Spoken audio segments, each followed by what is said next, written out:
The Denver Broncos just lost a football game in completely inexcusable fashion. I'm breaking it down with Bennie Fowler, Henry Chisholm, and Zach Stevens joins us later on the DNVR Broncos postgame show presented by Bet365. Let's do it.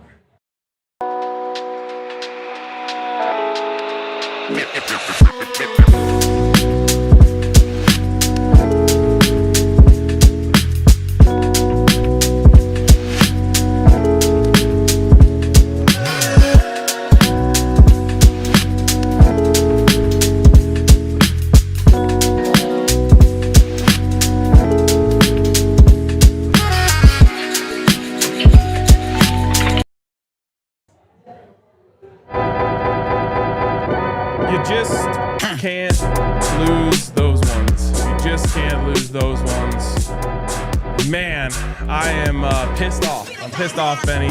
But we're breaking it all down here on the DNVR Broncos postgame show presented by Bet365. We're coming to you live from the Toyota Lounge after just a teeth-grittingly frustrating loss from this team. Normally we open with your biggest takeaway, but we're going to go right in to the play that cost the Denver Broncos the game. A 60-yard field goal lined up for the Colts, and a kicker who's never made a kick longer than 59 yards. With the game on the line, he misses it short and right. The Denver Broncos are called for leverage on the play, resulting in a 15-yard penalty and a much, much, much easier field goal for the Colts, which, of course, they bang down the middle for the win. Benny, your immediate thoughts on what just happened? Super unfortunate. You know, the Broncos played really good football for 3 quarters. And in the fourth quarter, everything went to complete hell with how they played. I mean, Bo's interception, you had a missed field goal, mismanagement with the timeouts, and then the penalties, and then you have the kick where he misses it, and then you have the penalty right there. It's tough, you know, to win that game, go up 2-0. There were a lot of positive things in this game, but I feel like, you know, I said this off air, Sean Payton gets screwed in these types of situations, but also you also pointed out on the watch along, this comes down to coaching, and that is a very long field goal. Why are you trying? You should have tried that on the 45-yard field goal to try to get away with that. Why would you try to do that for the 60-yard field goal? That's a Hail Mary for them. Mm-hmm. So, yeah, you hate it. You hate to see that because we would have been feeling really good about the game, you know, getting off to a 2-0 start. Now you're sitting here 1-1, and now there's a 3-game stretch here where it's going to get pretty tough. Yeah, there were a lot of mistakes made in this game, some concerning trends, things of that nature, and all of it's forgiven. And you're back to, you know, learn and win. If you just play fundamental football on a 60-yard field goal for the win, and like you said, to me, it's on coaching. This is one of those ones where you're in the huddle before that play saying, no leverage, no one hit the center and get any calls on that. Do not rough the kicker. All the stuff those are the main ones. Like, if you got to explain the rules out there to these guys, if you hadn't done it already, you should have done it a million times in training camp, letting these guys know what they can and can't do. It ends up being a ticky-tack call, but it's a call that you cannot have called on you in that situation. Let's actually go to Hank right now. Henry, the call is leverage. Can you explain to our listeners what exactly the letter of the law is here? So, from section 12.3.1p of the NFL rulebook, leverage is placing a hand or hands on a teammate or opponent to gain additional height to 1, block or attempt to block an opponent's kick or apparent kick, or 2, attempt to jump through a gap to block an opponent's kick or apparent kick. So if you go back and watch the replay, you can see Dondrea Tillman does put his hand down. It's not a big shove, but as he tries to jump over, I think it was the right guard, might have been the long snapper. He puts his hand down as he's jumping up. That's a penalty. Yeah. What did you think of the call? I mean, it's the right call. It's going to get called every time. You just can't do it. You know, they do other things there. Like if you watch, you know, DJ Jones, I believe, is in the middle, and he's trying to hold a guy down. You can hold a guy down. What you can jump over a guy, but what you can't do is push a guy down as you try to jump. And when you put that hand and kind of jump over it, I'm trying to think, what do you jump over like? Kind of like if you're jumping over a fence, you always just kind of push down on a bit. It's against the rules, and it's a pretty black and white rule. I was wondering if a player, or who did get called on? It was Dondrea Tillman. So I wonder if did he try to do his own thing to try to make the play, or was he coached to do it on that? Yeah. Either way, back to RK's point, you coach these guys up during the timeout and let them know, hey, no penalties here, no leverage, no pushing anybody down. We live with the result. If he makes a 60-yard field goal to beat us, we'll live with that, but no penalties.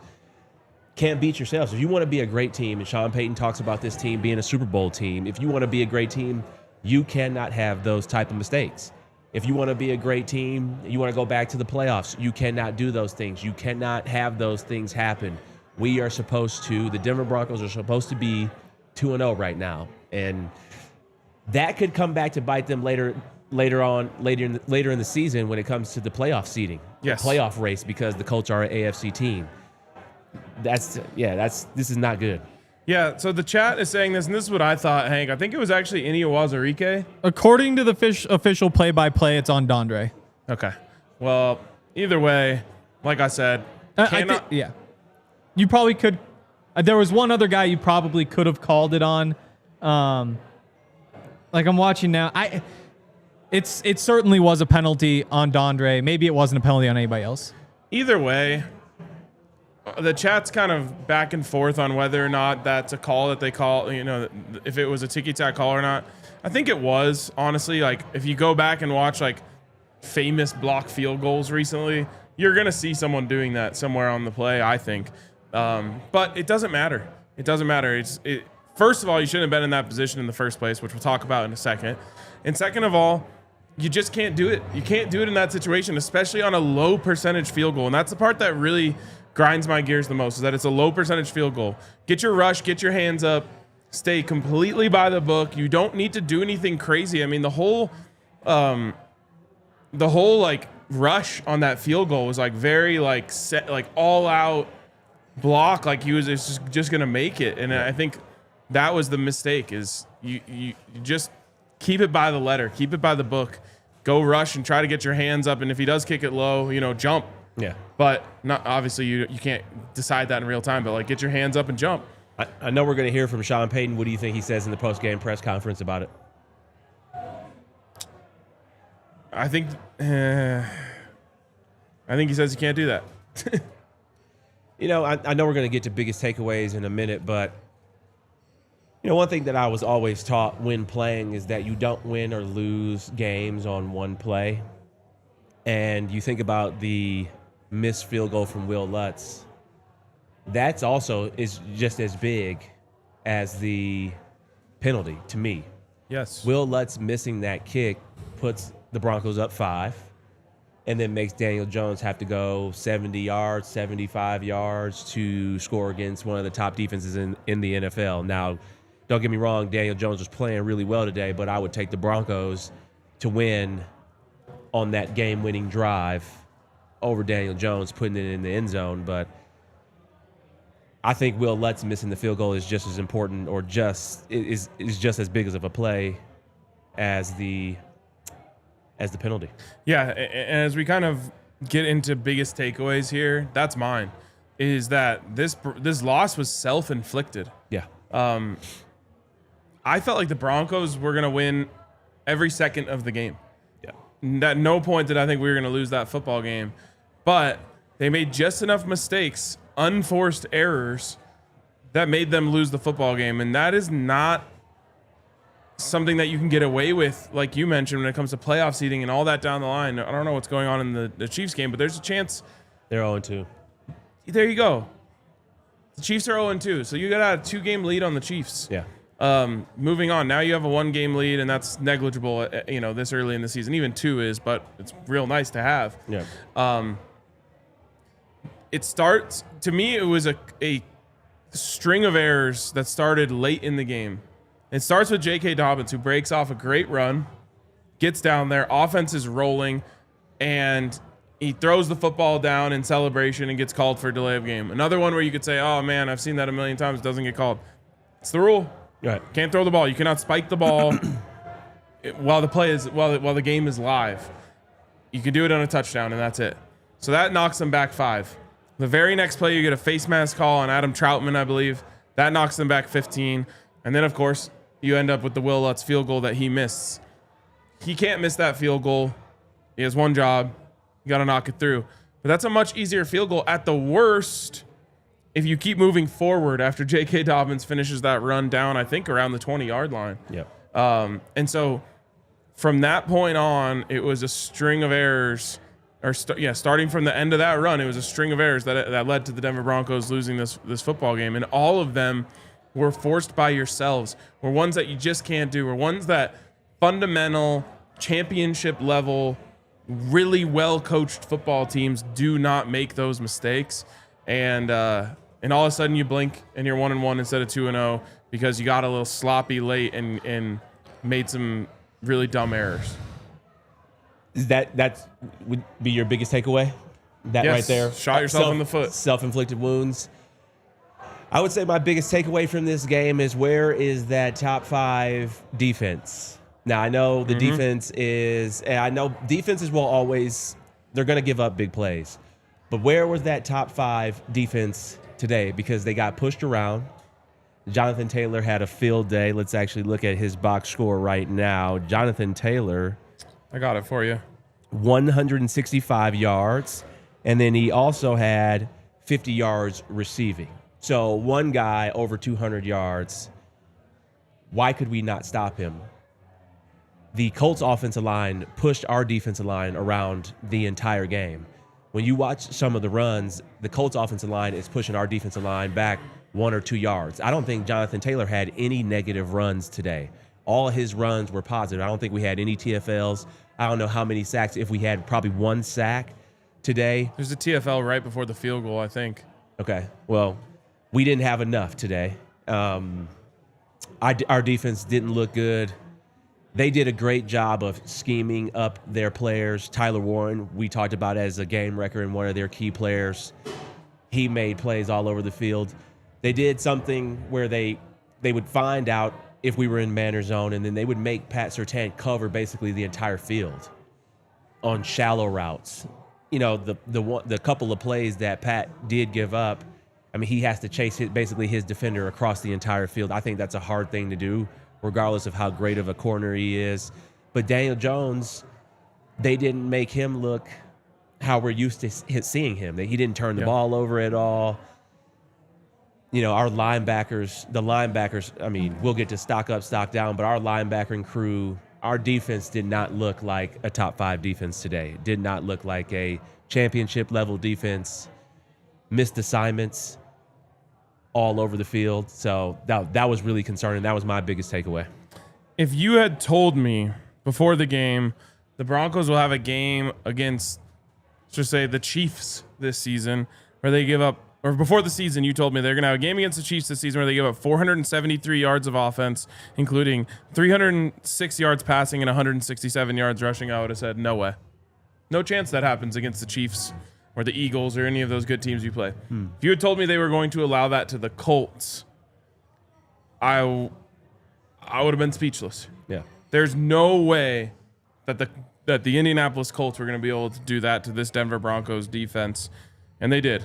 Daniel Jones finishes the game 23 of 34 for 316 yards at 9.3 a clip, and 1 touchdown, 0 interceptions. You mentioned Jonathan Taylor's line. Other notables, Tyler Warren, 4 catches for 79 yards. No real answer for him. Alex Pierce, 4 catches for 68 yards. You know, you look at the stars of this defense. Pat Surtain, not a good game for him. Yeah. Nick Benito, quiet. Got pressures, no sacks. Jonathan Cooper, quiet. nothing getting home. You needed those guys today. Yep. And you needed someone to make a big play at some point on that defense. You know, we talked about the 2015 defense last year. That team always made a big play when you needed it. Mm-hmm. That defense would have never allowed them to even get into field goal range on that last drive. You know, they would have made a big play or a sack or a pick or a strip sack or something. And this was a really concerning and look yourself in the mirror type moment for this defense. Like, what just happened and why? Yeah. Because that level of talent should never allow a team with lesser talent, in my opinion, to be able to go and put up almost 500 yards of offense on them. It makes no sense.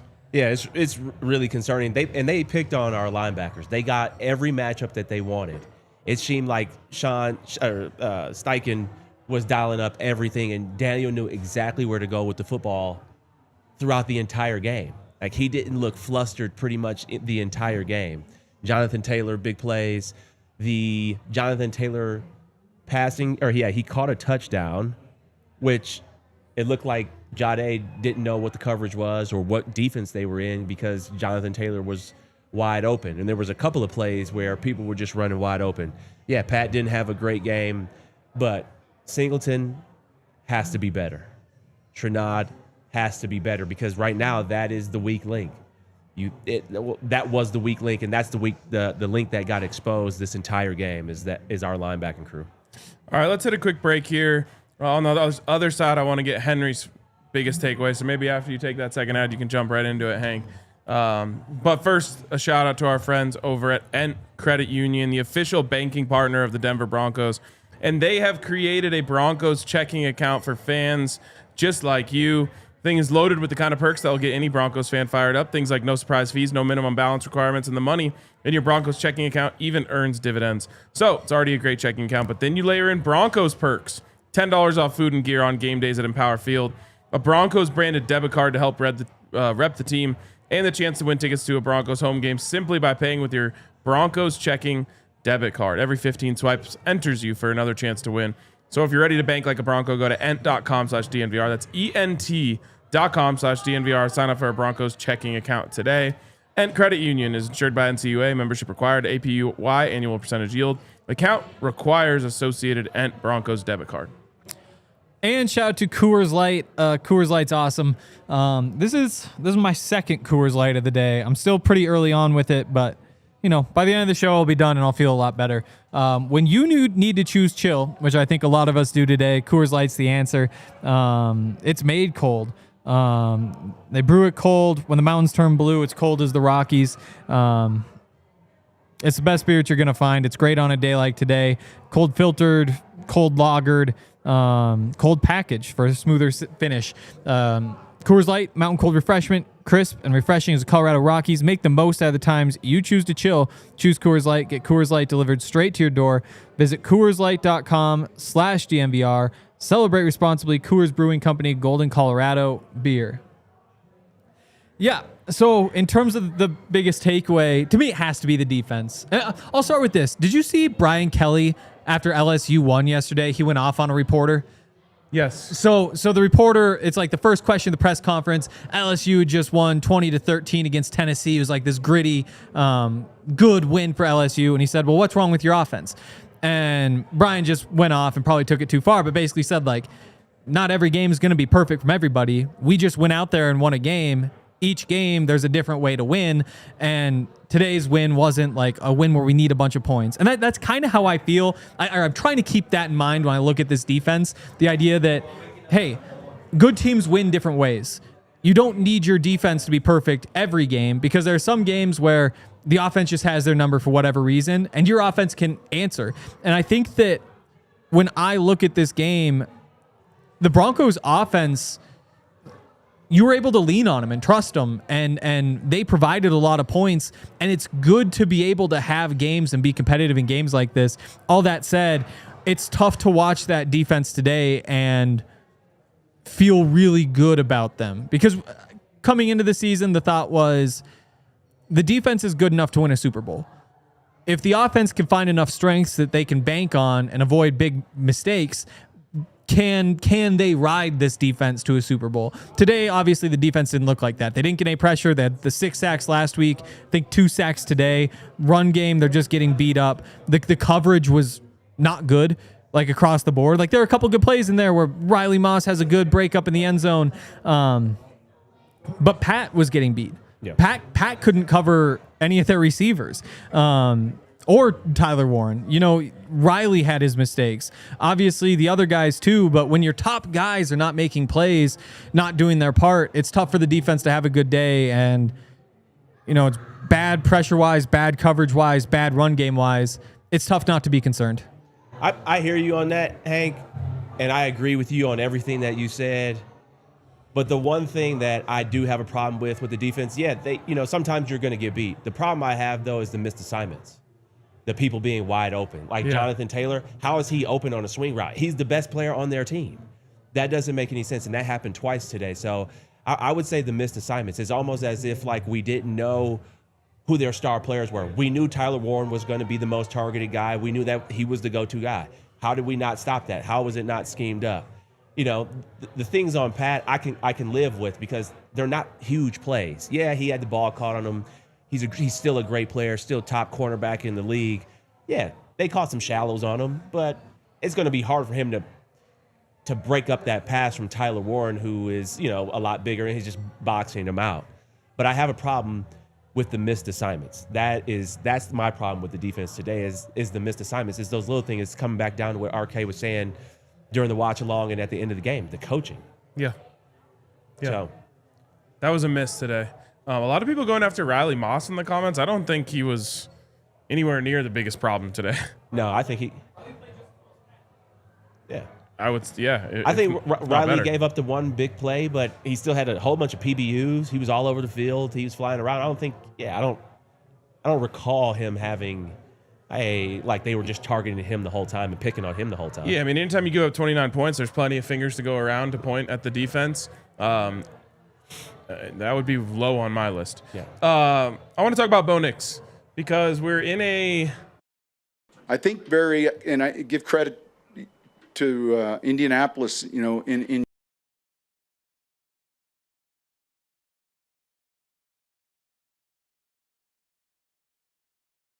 going to be when he becomes, fully who he is in the NFL. The stat line in the end. 22 of 30 for 206 yards, 3 touchdowns, and 1 interception. And that looks very good. Yeah. The problem I have is how badly it fell off as the game went on. I think we were over 100 yards and 3 touchdowns early in the second quarter. Is that right? Yeah, I think so. And yeah, because it's 21-20 at halftime. Yeah, so I think we're early in the second quarter when Bo Nix gets the 3 touchdowns. He's over 100 yards, which means in the second half it's 0 touchdowns and less than or right around 100 yards. And I'm not necessarily putting it all on Bo. I felt like the offense lost its rhythm pretty badly in the second half. And I'm sure there'll be some, stats that come out later about what they were able to do and the way they moved the ball in the third quarter especially. But it's confusing. Yeah. The way that this offense started off so hot and then fell off at the end. I mean, only 7 points in the second half after 21 in the first.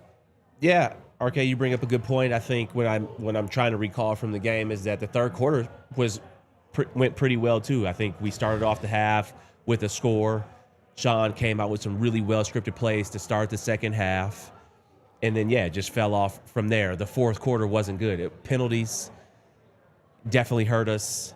The interception, was on a tip ball, but that definitely hurt.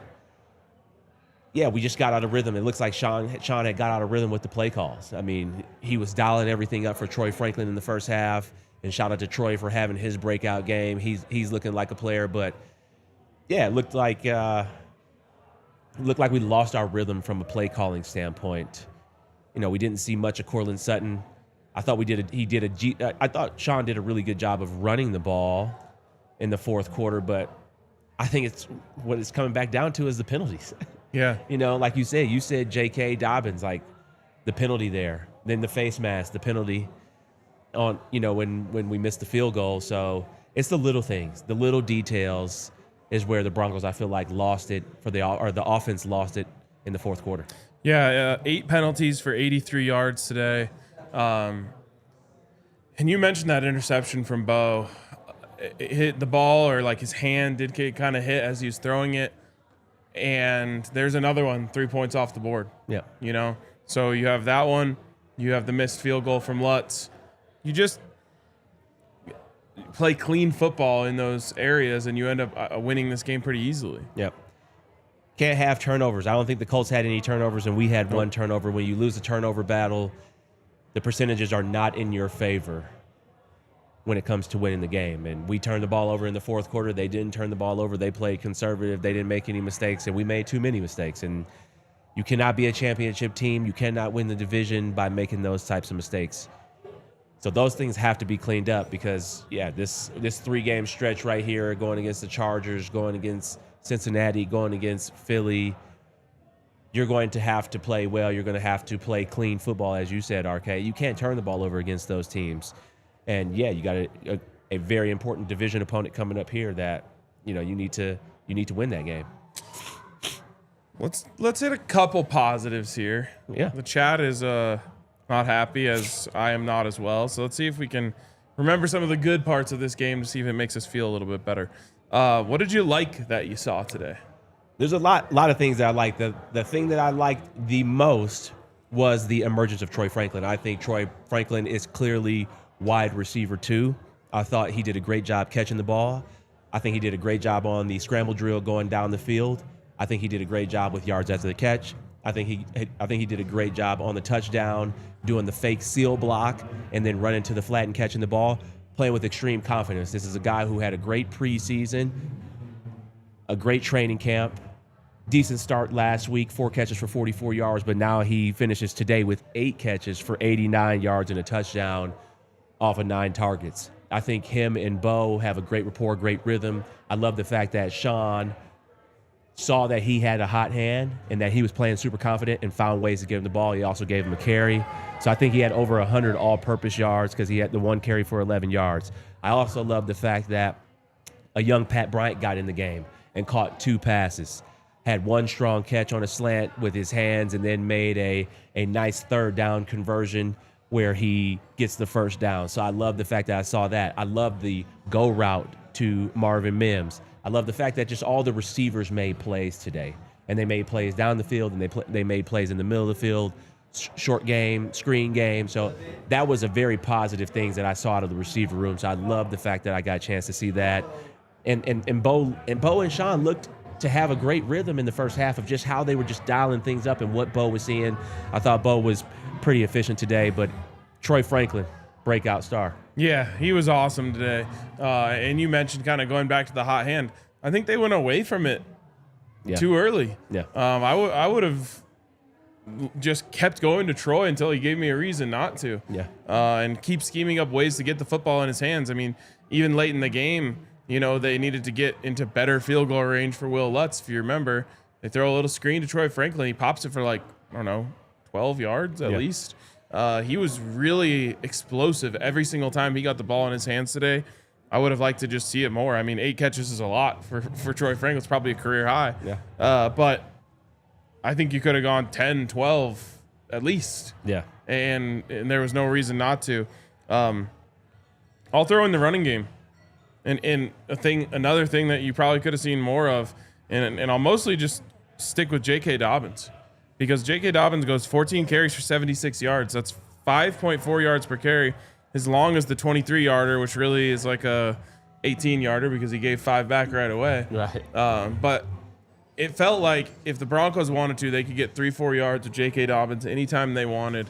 And I don't know. I mean, another one where it's like you probably could have taken that up to 17, 18 carries for him when he's running at that clip. Yeah, the play calling, as we're talking and just breaking this down in real time, I think the play calling just got clunky in the mid to late third quarter and then all of the fourth quarter. It just didn't seem to have a rhythm. It didn't seem to have flow.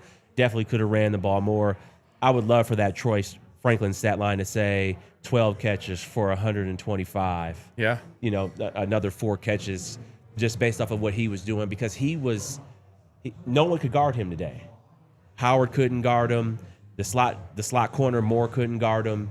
You know, he was having his day, and I just don't understand why we went away from him and scheming him up. You know, Cortland didn't have a great day, only 1 catch. That's for shocking. 6 yards. It's actually a shocking stat to see with Charvarius Ward not on the field. Yeah.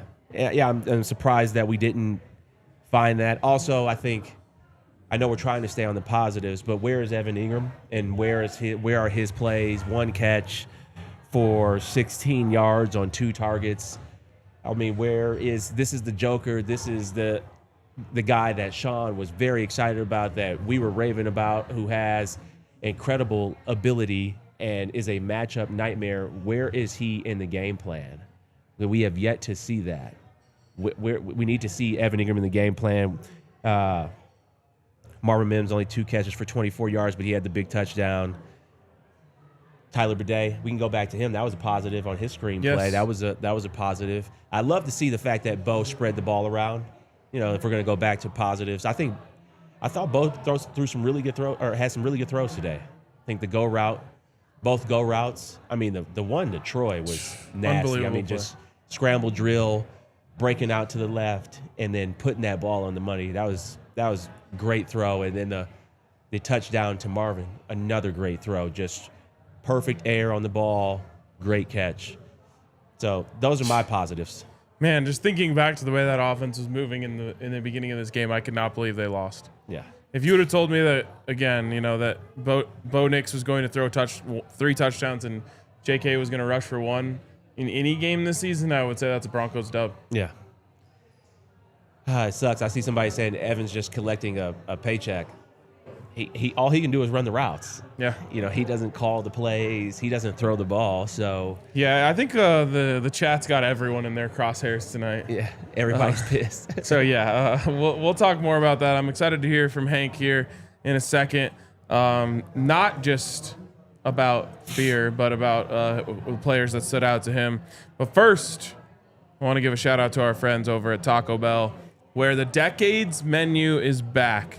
And we're throwing it back to Y2K, Benny, which means they're bringing back the Cool Ranch Doritos Locos Taco, the Caramel Apple Empanada, best dessert in Taco Bell history, the Chili Cheese Burrito, the 7-layer burrito, and the Double Decker Taco. And all of those items, they're throwing back the prices as well, because we're going for $3 or less. So go check out the Y2K menu from our friends over at Taco Bell. And don't forget to add on a $7 Buffs box with 4 Taco Bell classics, including a CU Player Cup, including Jordan Seaton, Juju Lewis, Traylon Miller, or Quentin Gibson. Shout out to Taco Bell. Great food. And they're hooking it up for the Golden Buffalo Scholarship Fund this year every time Colorado scores a touchdown. So shout out to our friends at Taco Bell. Liv Moss. And also want to give a shout out to our friends over at at Coors Light. Coors Light is awesome. I told you before, I'll tell you again. There's just nothing better than a Coors Light on game day, and that's why we keep drinking the Coors Lights on game days. They're awesome down at the DNVR bar, whether you like the Silver Bullet, whether you like it on tap. I think I prefer the Silver Bullet over the tap, but I think it's important to drink both to make sure every once in a while. Like I said, we're going to go home, rewatch this game, figure out what exactly we want to write about from this game, and the whole experience is going to be just a little bit more fun with the Coors Light. Cold lagered, cold filtered, cold packaged for a smoother finish. It's mountain cold refreshment, so make the most out of times you choose to chill. Choose Coors Light. Get Coors Light delivered straight to your door. Visit CoorsLight.com/DNVR. Celebrate responsibly. Coors Brewing Company, Golden, Colorado beer. All right, Hank, let's do it. What do you got for us today? Let's start with the stock up. Okay. J.K. Dobbins. Yes. He's a really good running back. Yes, he is. I think obviously you still have the questions about just how explosive he is. You know, are you ever going to see anything more than like a 30-yarder from him? But I feel like when you see those consistent 3, 4, 5 yards over and over again, then he hits one for 9, and 3, 4, 5, then he hits one for 14. that's how you wind up with a really good rushing average and a really reliable run game. And whenever Dobbins gets the ball, it feels like something good happens. Now, there were the mistakes at the end of the game. You don't like seeing a veteran get called for spiking the ball and giving up 15 yards. You don't like seeing him. It was only 5. Oh, right. That was only 5. Yeah. You don't like seeing him say that there's a penalty on the defense and then not actually go through with the play. And then kind of leave Bo Nix out to dry. There are a couple of those little things, but I think they get fixed pretty easily. Dobbins, I come away saying like, okay, Broncos might have something here. Definitely stock up for me for J.K. Dobbins. Yeah. Thought he played really well. And I also, you know what I love about him? It's a small thing, but his swagger. Yeah. Like he brings a level of swagger that we haven't had in the backfield in a long time. So love that. Stock up for me is this is your guy, Pat Bryant. Mm-hmm. Just getting him, young player, getting him on the field, a couple of catches, just like he did in preseason, didn't seem to be fazed when the ball was thrown his way. I thought that was a very great thing, positive, and he was catching those slant routes, and that's what Sean loves. I think he'll continue to get thrust into the offense as the season goes on, but that definitely stock up, and then I know who you're going for. Oh, well, hold on. I want to talk about Pat really quick. Yeah. Because, he was essentially drafted here to run that slant route. Yeah. And he did it fantastically today. He has such quiet, smooth hands. And I just can't wait because the next time he goes out there on like a 3rd and 4, 3rd and 5, they're going to be expecting that slant. I think the sluggo is going to be there for Pat Bryant. So we're going to see a big play for Pat Bryant soon. I'll let Henry keep rolling here, and if he doesn't hit my guy, then I'll get back to him later. Yeah. The thing about Pat is that you're starting to see other guys make plays from his draft class. Like today, Isaac Tesla, I think is how you say it. An earlier 3rd-round pick to the Lions, who everybody was surprised about, made a big play. Jameer DK, I think, is a rookie. He popped again today for the Titans. Like there's room for rookie 3rd-round receivers to be important pieces of offenses. I think over the next few weeks, I bet we see Pat Bryant get a little bit more involved. I'll go to another receiver, Troy Franklin. Last week, we saw him be a really important part of the offense for about the first quarter.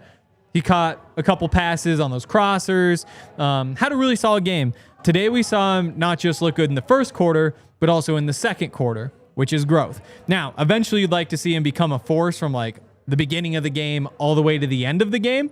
But we're seeing him grow. We're seeing the Broncos find ways to get him involved. And it's just so exciting because obviously you can win with the speed. That busted play where Bo rolls out, Troy takes off down the sideline, is able to separate from the corner, and Bo just puts it right in the bucket. That's a tough play to make. I mean, for Bo, too, because you have a fast receiver running full speed away from you, and you're not quite on balance. The fact that Bo can make those throws, and now on those scramble drills, Troy's finding a way to get open and give him opportunities. It's really promising for the future. Absolutely. That was, that's where we were going to go. Yep. See, you're already calling him my guy. I told you, Henry. He's only your guy in name. He's my guy in the draft. I just say offensive line in general, too, specifically with the run blocking. It's tough to say who exactly was the force behind all of this. Noticed Quinn, of course, a couple times. Noticed Ben Powers on a pole. Noticed Luke Wattenberg out in space. I'm curious to dig in and see who exactly was kind of the workhorse here. But it was 80% of the time, maybe more than that there was a pretty clear run lane for whoever the running back was. And that's not something we see in Denver in a while. I think that's not something you see across the league very often. It's just the consistent ability to open up gaps and let these running backs make plays. Yep. All right. What else you got? Stock down. Wait, can we do another stock up? Yeah. Bo Nix. I think Okay. Bo Nix Okay. stock up after last week's performance coming out here. He turned the ball over today, but 3 touchdowns. I thought he was better with his feet. I thought he was better with his eyes. I thought he used his legs on the one run. So I thought Bo played really well. I thought he did a better job with the RPOs and making decisions there. So I would say stock up, definitely Bo Nix. I mean, we got a chance to see Bo. I think up until the fourth quarter, that was the most complete game that we've seen him play. Efficiency, 22 for 30. He made the one interception. I know that's obviously fresh in everybody's mind, but definitely stock up for Bo Nix. I'm not going to go crazy over it, but compared to what we saw last week, he was a lot better. Yeah, it helps that the interception was tipped too. Yeah. I mean, you'd like him to, see that there's a hand right here and not let it get tipped. But at the same time, of all the interceptions, that's not one that concerns me the most. No, it's just the time that hurts the most with that interception. I do have one more Bo Nix critique that I'm glad you brought up, Bo, because I wanted to hit this. I think he can take off more. I think he needs to use his legs a little bit more. There's some times in the game, especially on like a 3rd and short, where they call up a pass and everything's covered up, and like I love that he has the confidence in his arm to fit the ball into his tight window, but I want him to have more confidence in his legs, especially in short yardage situations, to just be like, all right, it's not there, let me take off. Yeah. And we saw when he did, I think it was a 3rd and 4 actually, where he took off, gashed them for, I don't know, let's see, 18 yards, and so he finishes the day with just 20 yards rushing. Those 18-yard runs are out there for him, and I'd love to see him continue to use that and not feel like he has to be Drew Brees. Yeah, I'm with you. Be Bo Nix. I'm with you right there. Other thing on Bo, I'd add, the only real complaint you can have is just that 2-minute drill. And even that, I mean, it's just a couple plays where they could have gone a little bit better, and who knows, maybe the play calls didn't open anybody up, whatever it may be. But outside of that, it's tough to find a complaint. Because again, like the interception, it's kind of the offensive lineman's fault for just being knocked back so far that a guy can put his hand up and tip it and let it sail. So yeah, definitely stock up for Bo. Stock down. I mean, you got to say stock down for Wil Lutz, right? There's really no way around that one. Yeah, for sure. That's probably the biggest, most obvious. And again, like I'm not sure how much you guys have had a chance to touch on it, but that's another game changer. Imagine if the Colts have to go the length of the field there. And for as good as Wil Lutz has been, and by the numbers, Wil Lutz, best kicker in Broncos history, even with this miss, having this on the resume stings. Having the block against the Chiefs, again, offensive line gets run over. How much of it's really his fault? But when people say Wil Lutz, I think those plays probably stand out more than others. You see people in the chat upset with Wil Lutz, despite the fact that by percentage, still very easily the best kicker you've ever had. And again, like there's a difference with Brandon McManus making the kicks on a Super Bowl run. Jason Elam did the same thing. But it stings that that's what your resume is that the big moments, there haven't been as many hits as there have probably been mistakes. Yeah, what's going on with the difference between perception and reality with Wil Lutz? Today's not the best day to defend him, but I feel like he gets a lot of hate from Broncos fans, like he has been terrible, and he's been good. I mean, there's one other notable clutch kick that I remember him missing, and it was at the end of the Bills game where the Broncos were actually the beneficiary of the penalty on the missed field goal at the end of the game, where they get the untimed down, and he ended up making it.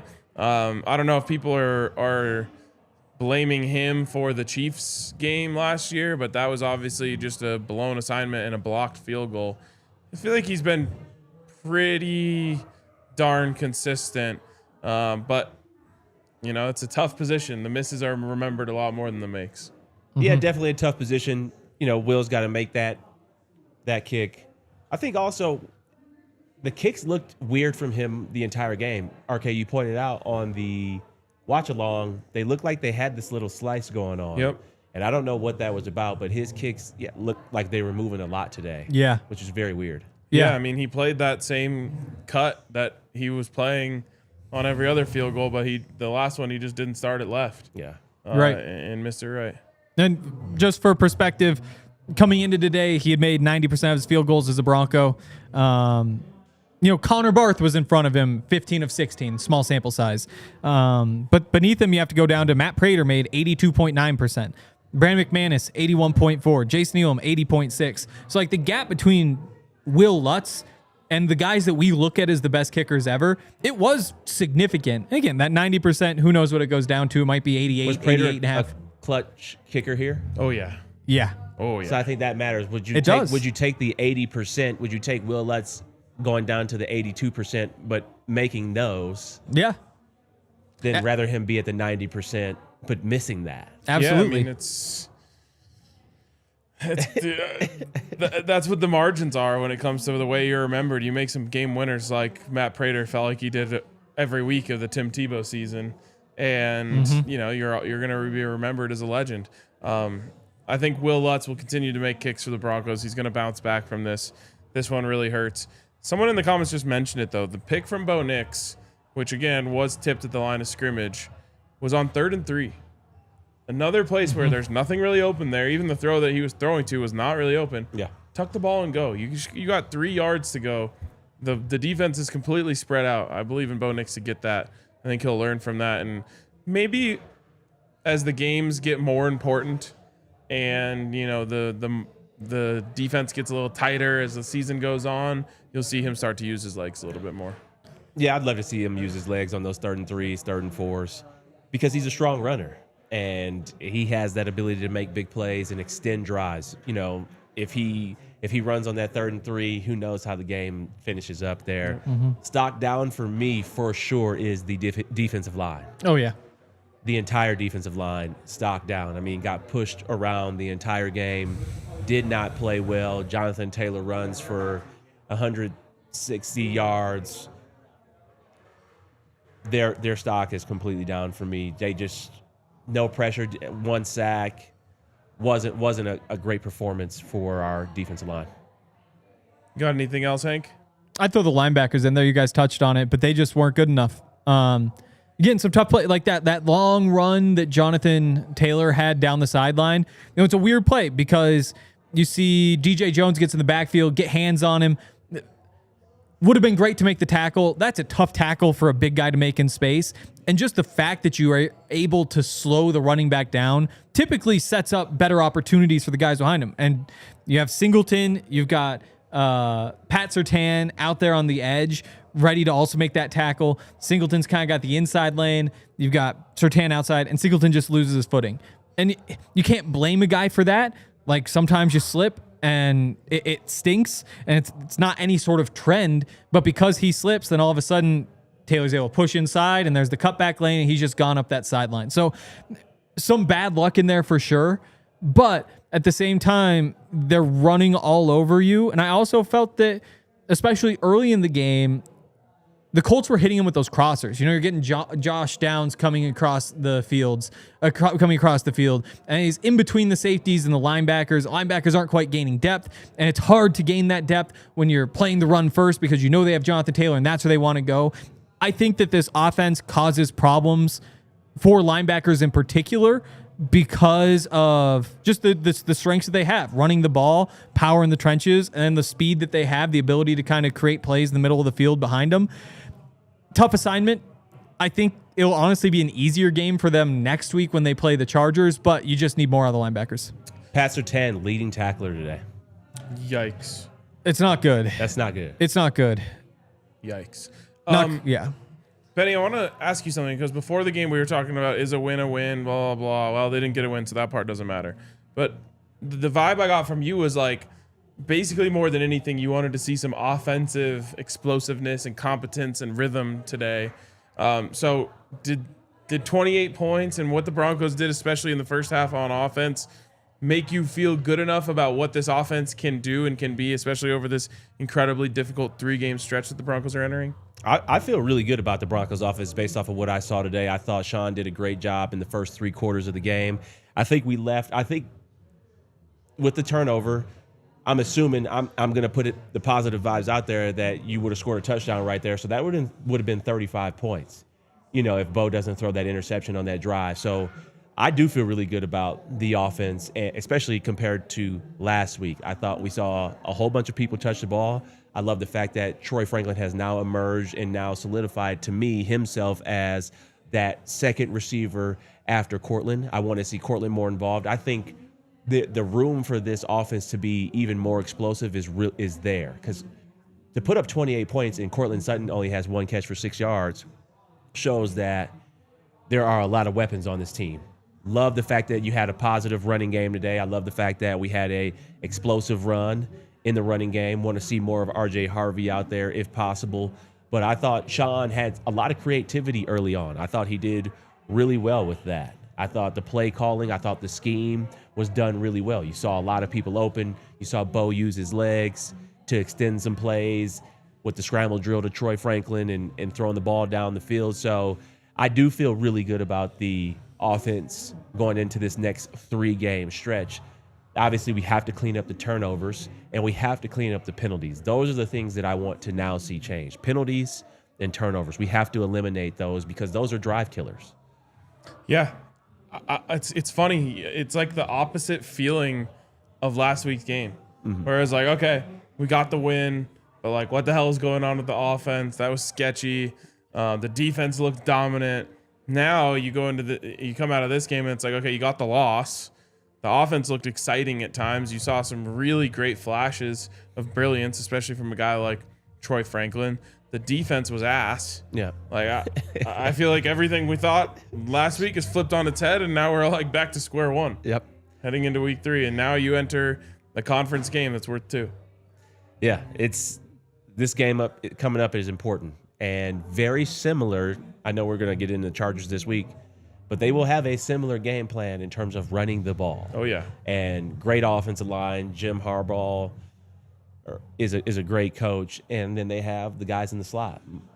Keenan Allen has been a Bronco killer in the slot. What's his Lad McConkey? What's his name? Yep. Another great receiver. And then they got another receiver over there that can make plays. So the Broncos have their hands full. I got to get those names right for their receivers. You're all good, but I should mention we've talked so much about this 3-game stretch that they're heading into. One of those games, the game against the Bengals, suddenly likely not as difficult as it originally looked because Joe Burrow has ligament damage in his toe, out for, what'd they say, several weeks?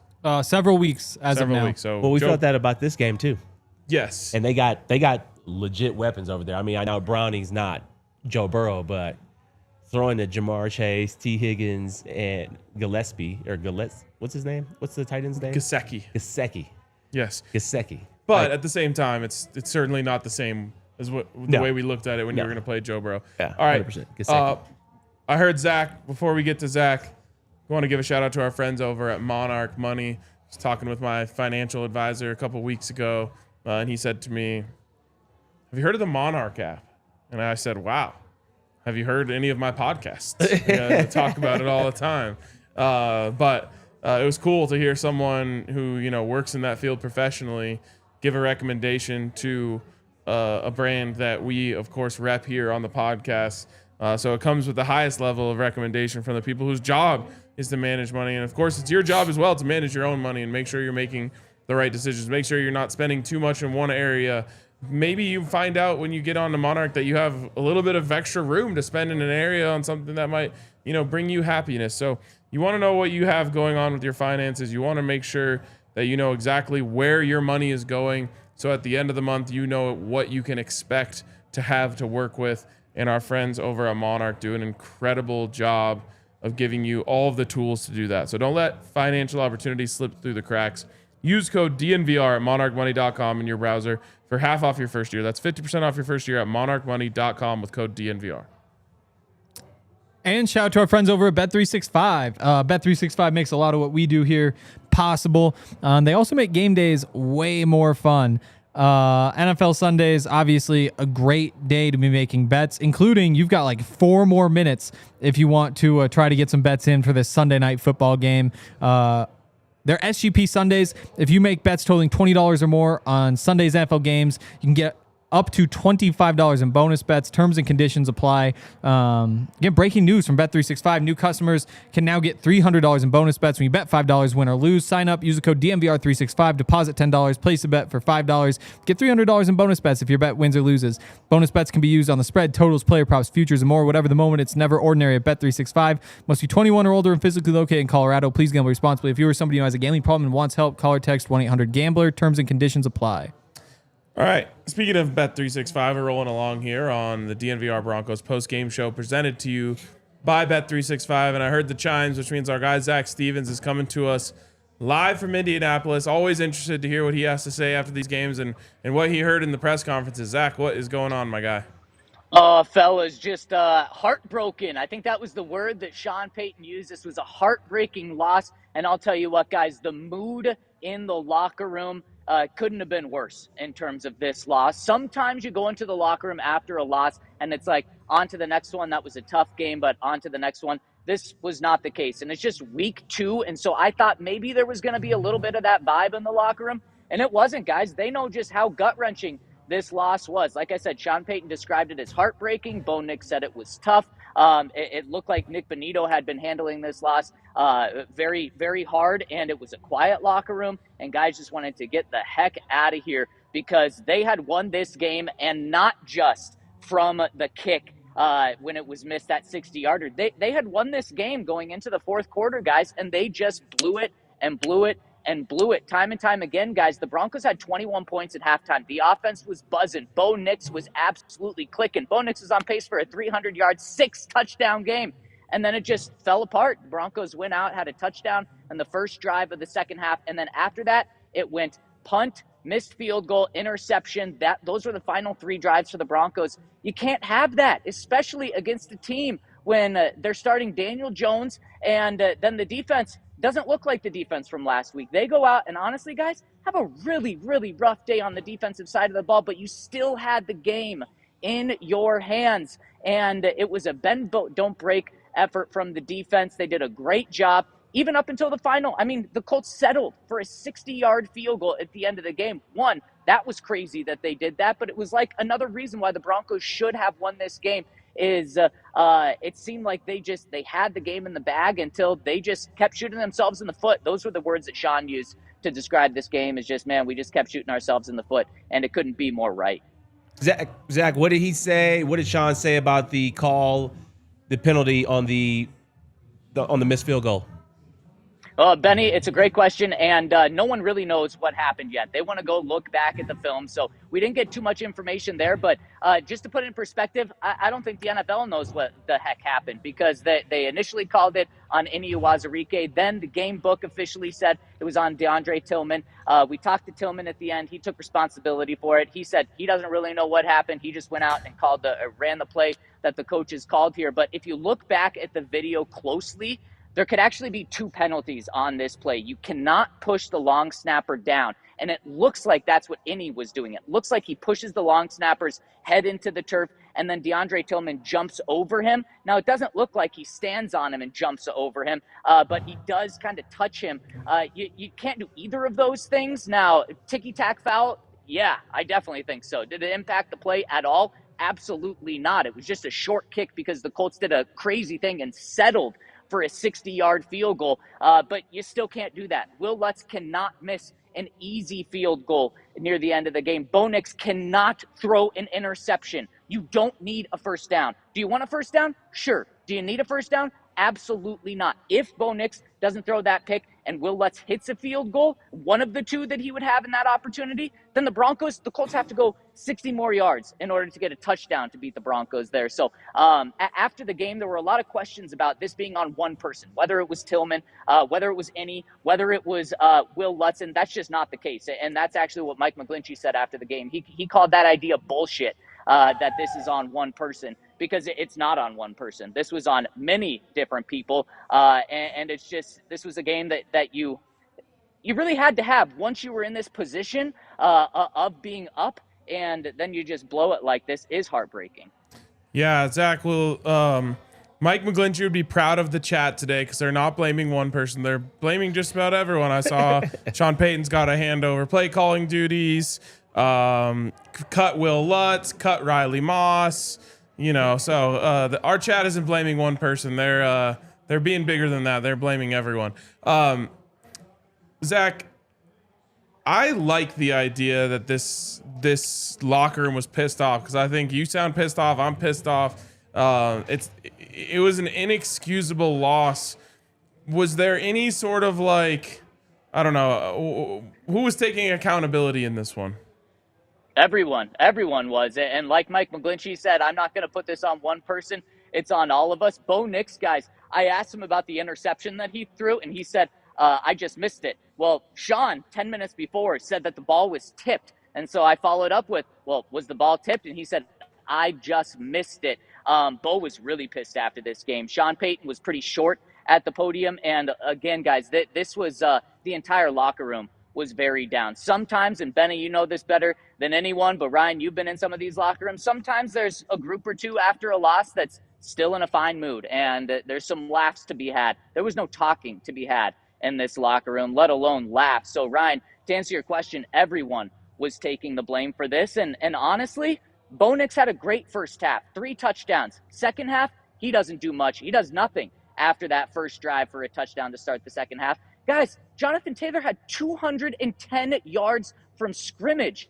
That's terrible from the defense. Tyler Warren, we knew he was the guy the Broncos had to stop. They could not stop him. The defense came up big when it seemed to matter most. Third downs, the Broncos were good on third downs. Red zone, the Broncos held the Colts 2 for 6 in the red zone, but they just constantly let them drive the ball up and down the field, including that final drive they get in just good enough range. And then obviously special teams, we've talked about it, but 2 errors there. Guys, special teams could easily have cost the Broncos the first 2 games of the season.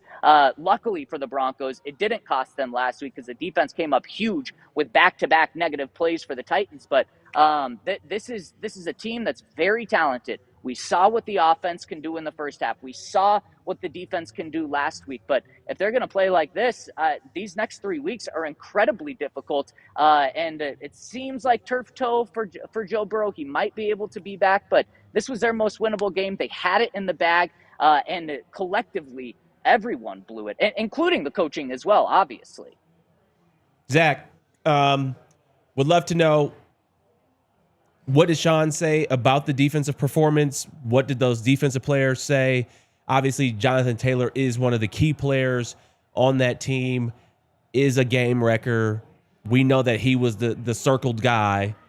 What happened there? Yeah, great question, Benny. And Sean was not happy with the defensive performance, and he shouldn't be after giving up nearly 500 yards. Daniel Jones has 300 yards. I believe that set a Colts record for most yards passing in the first half. They've had a guy by the name of Peyton freaking Manning there too, and you just let Daniel Jones do this against you? Unacceptable. And so what Sean said after, the word he used, Benny, and this is concerning because Sean Payton said all of the blown coverages were concerning, and that is the darn truth. Too many times did I see Alex Singleton chasing a guy, and then right after the play, he kind of threw his hands up like, what was that? That whether it was on him, whether it was on someone else, it was clear that the communication was off there. They were supposed to get these things out of the way in preseason last week. You can't be having these mistakes now. And Sean Payton said, leading up to this season, that the most important thing is a fast start, but then not just a fast start, but getting better from week 1, 2, 3, and 4. He said that's the most important time to have expedited growth. Well, I just saw this team take a big step back from last week. Outside of the passing game in the first half, this entire team took a big step back, and that's concerning because I've heard Sean Payton preach just how important that is, and I put my trust in him, just like Broncos Country's put their trust in him. He's a really good coach, but this was not a well-coached team today, really in any phase of this game. How about the players? What did the players on defense have to say about their performance? Yeah, put it on themselves. And look, I mean, you guys mentioned Riley Moss had a tough game. The Broncos defense did not get after Daniel Jones at all. We saw 6 sacks last week against Cam Ward. That was not the case here. Nick Bonito was half a second away from having a big time strip sack. Potentially Daniel Jones gets it out, turns into a big play. Then we also see Jonathan Taylor go for a 68-yard run down the sideline. The defense was not pleased. They were putting it on themselves as well. And then after the game, we talked to Pat Surtain, and guys, Pat Surtain had a rough game. If Pat Surtain is having a rough game, then that just speaks to where the defense was here. He said he twisted his ankle a little bit. He said he's going to be day to day. It seems like he's going to be okay. And the fact that he came back and played was good to see. But I mean, how many times did we see him in coverage where they were completing passes? He was always in good coverage, but man, that just shows just how the day was for the entire defense. Jonathan Taylor goes for almost 200 yards on the ground. Daniel Jones goes for 300 yards through the air. I mean, that's why it looked like Nick Bonito had maybe been crying before we got into the locker room, because this was just that tough of a game. Zach, curious to see if Sean talked about the second half play calling. It seemed to be a little clunky. There wasn't much rhythm. Troy Franklin had a big first half breakout game for him. Didn't get the ball a lot in the second half. Did he talk anything about that? Yeah, he was not happy with the way the second half went, and obviously, Benny, a lot is on him for that. Troy Franklin, man, a bright spot of this game and something that we just need to keep in our back pocket. He led the team with targets. He had 9 catches. He had 8 receiving yards. He almost had 90, and then he even had a jet sweep dialed up for him. And I did like the way they used Troy Franklin in this game because it was very clear that the Colts wanted to eliminate Courtland Sutton in this game. Courtland only has 1 catch for 6 yards. And guys, at the end of the day, when you put up 28 points and your leading receiver only has 1 catch for 6 yards, I'm pretty proud of the way that the ball was distributed other places, specifically Troy Franklin stepping up there. But the offense, it didn't have issues moving the ball in the second half. They just continued to shoot themselves in the foot. Missed field goal, interception, punt. Those are the final 3 drives. You can't have that. And it did just seem like Sean lost his rhythm and the offense lost their rhythm, guys. They were on track for a massive day, and then they just dropped the ball. Yeah, absolutely. All right, Zach, we're going to let you go unless you have anything else that you wanted to make sure you hit on before we let you go. Yeah, I mean, the Broncos won this game until they continuously lost it. I mean, 4 different times we can look at and say, oh, they won the game until they just blew it themselves. So they shot themselves in the foot, and it's a concerning loss. It's a heartbreaking loss, and I think just the biggest thing was how that locker room was feeling. I thought that they were just going to say, okay, let's bounce back. This is week 2. Let's move on to week 3. And they might feel like that tomorrow, but that was not the mood today. It was a very down locker room. Yep, agreed. All right, Zach. Appreciate you, Zach. Appreciate you for hopping on. We will catch you back in Denver. Safe travels. Thanks, guys. See ya. I gotta say, Benny, I actually remember being in Indianapolis for a Denver Broncos loss. God knows when it was or what the record was. I think it was actually one of the last games of the season, of a lost season. And I went into the locker room and it was like nothing happened. Everyone's joking around, laughing, smiling. What season was this? I'd have to go back and look at it. But that part's irrelevant. The part that I do like to hear is like this team was pissed off. They're disappointed. They're not saying, oh, it's early in the season, doesn't matter, blah, blah, blah.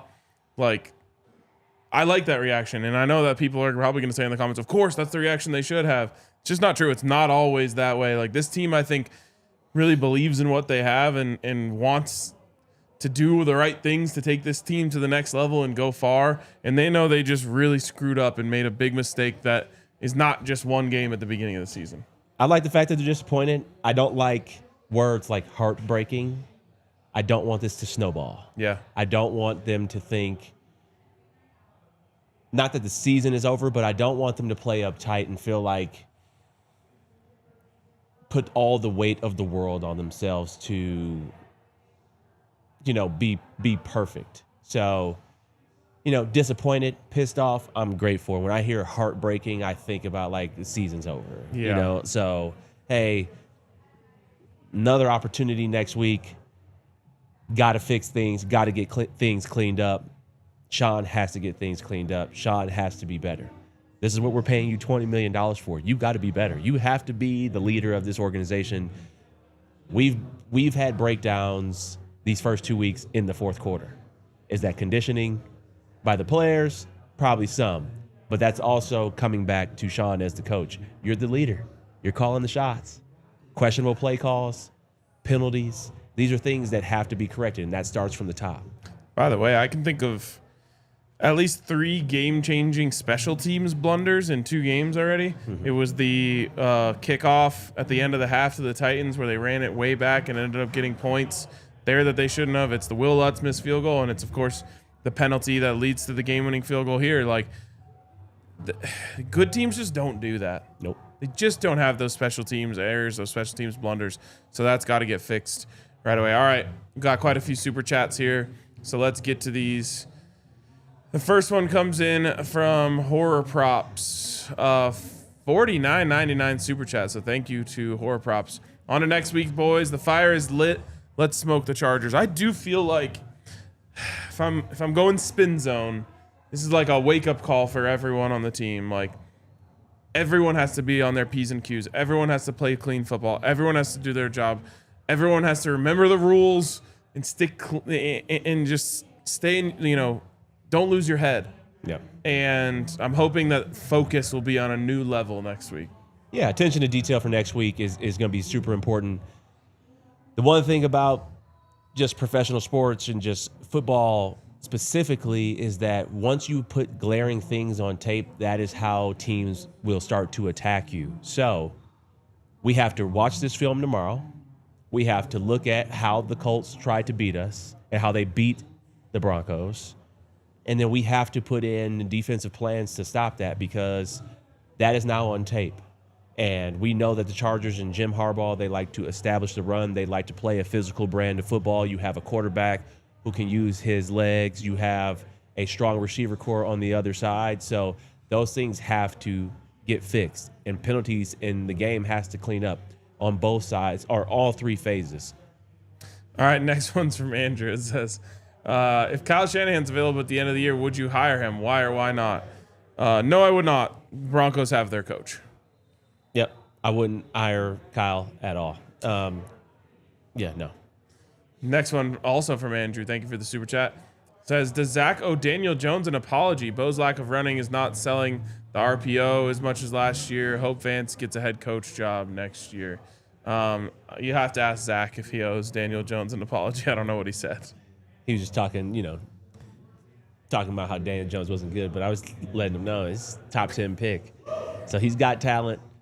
But I think also, what have we seen from the Colts and their head coach? Putting their players in a position to win. Yeah.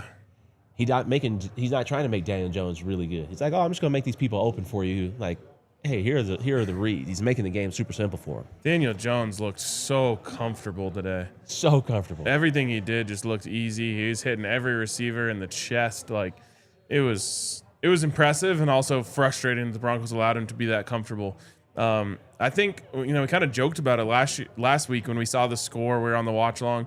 We saw the score of the Indy versus Dolphins game pop up, and I said, Daniel Jones, Sam Darnold of this year. Yeah. And we kind of joked about it. Now I'm starting to think he might be on the Sam Darnold arc this year to kind of bounce back with a new team. 656 yards passing in the first two games. 4 touchdowns, no 1 pick. No Impressive. Picks. Yeah. Next one's from Not the Pot. First time doing a super chat, DB for L. Since I've been watching this channel since 2020, DNVR is amazing. The fans are unconditionally awesome. Stop stressing like we didn't go through 10 years of unacceptable gameplay. Trust in the process. Great perspective, great points. It's always hard to have perspective immediately after a game in the NFL because every game counts for so much, and every game almost exists in a vacuum. Did you go 1-0 or did you go 0-1? Yeah. Broncos went 0-1 this week, and we kind of have all said it, but it's their fault. Like the Colts did some really good things. Shane Steichen, I was really impressed with his game plan and the way that he had his guys executing.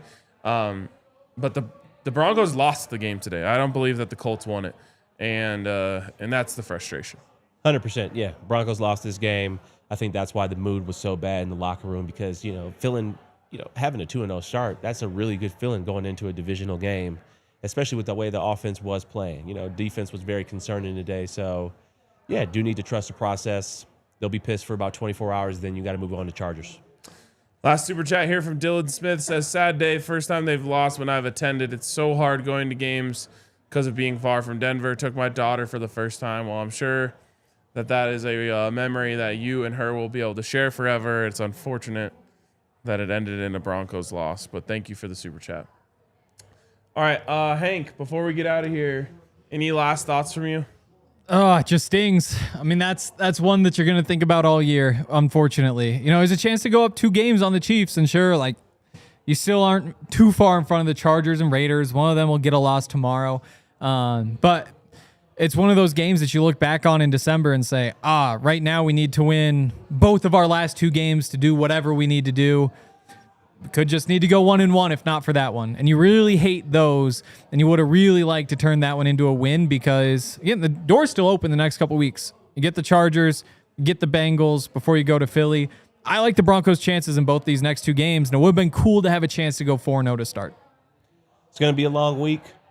It's going to be a pissed off week for everybody. especially when they dive into the tape and then we also look at the tape and look at the things that were missed. It's going to be a long week for everybody, but love the fact that there's a game next week.